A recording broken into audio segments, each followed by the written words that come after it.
Seo thugh cuid de scéalta na seachtaine seo Tuairisc, seachtain inar thug beirt seachtaine déile de chud ina fáil le fios, go bhfuil cuirthaigh uairaíol go géir ag an tríú level chun sprioc arcaíarta an réaltais a bhainte má.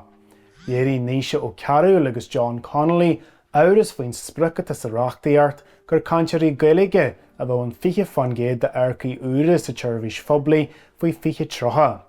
Dúirt an tuairisc am ard idithas go bhfuil cuirthaigh radicach a dheáil leis an sprioc arcaíarta a bhainte má, agus thug siad le fios go bhfuil tógraí taide ar bun acu chun na hasanna bhí sa sola ar tríú level trí Gaeilge a ahaint, agus chun analís a dhéanú ar na héalamh a bhí ag déalta géaltarta ar an tríú level.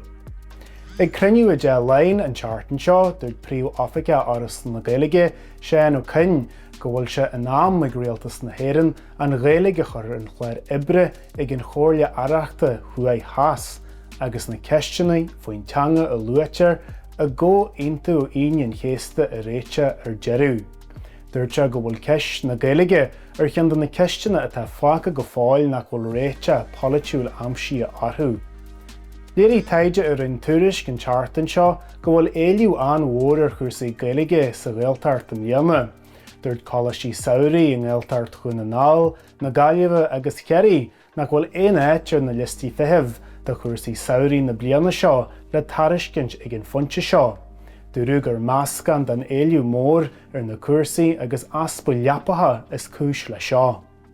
Ar deireadh pléadh cuasaí éis agus cás na Néireannach atá go mí lethe America le Nancy Stenson ó Minneapolis ar an agran is dearnaí den fád Gaeilge atá inis ar fáil ar Spotify, Apple Podcast agus Tuairisc.